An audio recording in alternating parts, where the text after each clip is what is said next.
What if the man everyone blamed wasn't actually the biggest problem? Everyone thinks they know this story. Charlie Sheen went crazy, said weird things, got fired. The end.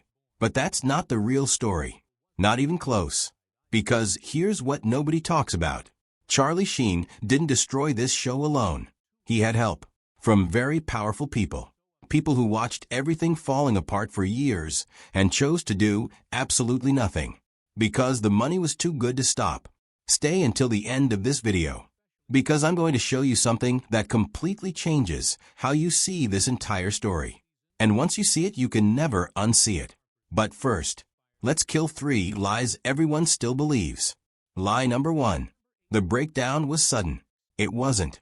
Charlie Sheen had a long documented history of overdoses, arrests, and rehab that everybody already knew about before the show even started filming. The 2011 explosion wasn't a surprise to anyone on that set. It was the inevitable ending of a situation nobody wanted to stop because the ratings were just too good. Lie number 2. The studio was the victim. This is the big one. In late 2009, Sheen was publicly arrested for domestic violence. Everyone knew. It was not a secret. The studio's response? They gave him the biggest contract in TV history. Nearly $2 million per episode. They didn't draw a line. They did the math. And the math said pay him. So when they eventually fired him in 2011 and acted like responsible adults, they weren't. They were people who had funded the exact problem they were now condemning. The only thing that changed was the behavior had become too public to ignore. Lie number 3. Ashton Kutcher saved the show. 28 million people watched his first episode. But those were curiosity numbers. People tuning in to see what replacing the irreplaceable looked like. Not loyalty, pure curiosity. And curiosity burns out fast. The show ran 4 more seasons, but never got its identity back. Kutcher extended the show. He didn't save it. Now let's talk about how big this thing actually was. Because you need to feel the scale before you can understand the collapse. 2.5 Men almost never existed. 2 weeks before filming, CBS nearly canceled it over budget concerns. Creator Chuck Lorre personally cut his own salary and renegotiated every contract just to keep it alive. The show launched in 2003. Critics hated it. Audiences loved it. By season 3, it was pulling over 16 million viewers every single week. Advertising slots cost hundreds of thousands of dollars for 30 seconds. The show was printing money on a scale that made normal logic stop working completely. And that's exactly what made everything so dangerous. When something is making that much money, powerful people stop seeing clearly. They see the machine. They protect the machine. No matter what.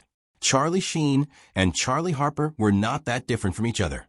The bachelor lifestyle. The drinking. The charm. He wasn't really acting. He was doing a cleaned-up version of himself for the camera every week. The studio wasn't hiring a stable professional who could play this role convincingly. They were hiring the actual thing and hoping the parts they didn't want would stay off camera. They never do. By 2010, Sheen was already earning over $800,000 per episode. He pushed for $2 million. The studio pushed back with $1 million. Sheen said no. Negotiations reportedly continued during an NBA game. In the end, Sheen got almost exactly what he wanted. The largest per-episode salary in television history. Signed just months after a domestic violence arrest. What message does that send to someone who already believes the rules don't apply to him? It tells him he was right. It confirms everything he believed about his own power. The studio didn't just enable what came next. They funded it. They signed the check and handed it over with both hands. Things on set got worse fast. Some days, Sheen showed up unable to work. Writers scrambled to rewrite scenes in real time. He tore up scripts in front of everyone. Fought openly with Lorre. And 200 regular crew members showed up every day right in the middle of all of it. Because what else do you do? In January 2011, the studio told Sheen to get help and halted production. Instead, he threw a multi-day party, ended up in the hospital, then told everyone he had cured himself with his own mind. Then he went on radio and called Lorre degrading names on air. He said he had tiger blood and Adonis DNA, that he was a warlock from Mars. He joined Twitter and gained 1 million followers in one day. Warner Brothers fired him on March 7, 2011. An 11-page letter. $10 million in losses. 200 people out of work. 3 days later, Sheen sued for $100 million. The case settled privately. Industry estimates suggested he walked away with significant money, including syndication revenue, that kept paying for years. Even in losing, he didn't exactly lose. Now here's the part of this story nobody ever tells properly. Angus T. Jones joined the show at 10 years old. By 19, he was earning $300,000 per episode. And he hated it. After developing a serious religious faith, he appeared in a video and told people to stop watching the show. He called it filth.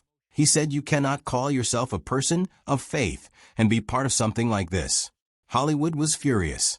His co-stars were blindsided. Everyone called him ungrateful. He apologized for disrespecting his colleagues. He did not take back a single word about the content. Then he walked away from $300,000 per episode. In a story full of people chasing money and power at any cost, Angus T. Jones is the one person who chose something else entirely. And he gets almost no credit for it. The finale aired in February 2015. 13.5 million people watched. A figure resembling Charlie Harper walked toward the beach house. A grand piano fell from the sky and crushed him. 15 seconds. Then the camera pulled back to show Laurie sitting in a chair. He looked at the camera and said one word. Winning. Sheen's word. From the worst weeks of his public breakdown. Then a second piano crushed Laurie too. The internet exploded. 500,000 mentions in days. Some called it genius.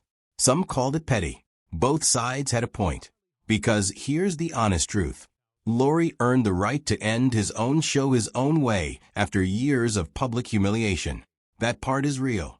But Sheen was also a man visibly struggling with addiction and serious mental health issues.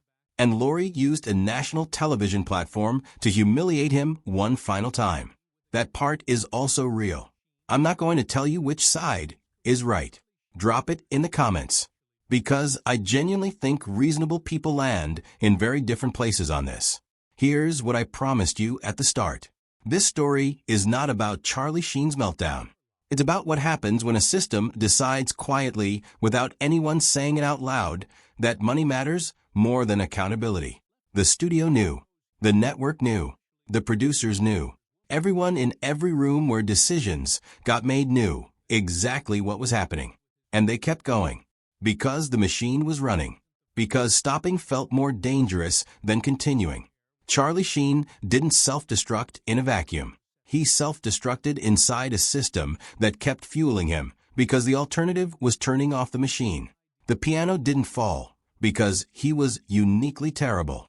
It fell because he finally made the problem impossible for everyone to keep ignoring. That's the real story. And it doesn't just happen in Hollywood. It happens wherever there's enough money at stake to make powerful people look away from things they know they shouldn't be ignoring. The only difference here is that ours ended with a piano. If this gave you a new way of seeing something you thought you already knew, share it with someone who grew up watching this show. They've never heard it told this way. And tell me in the comments, was the piano brilliant closure or a powerful man punching down at someone who was struggling? I want the real answer.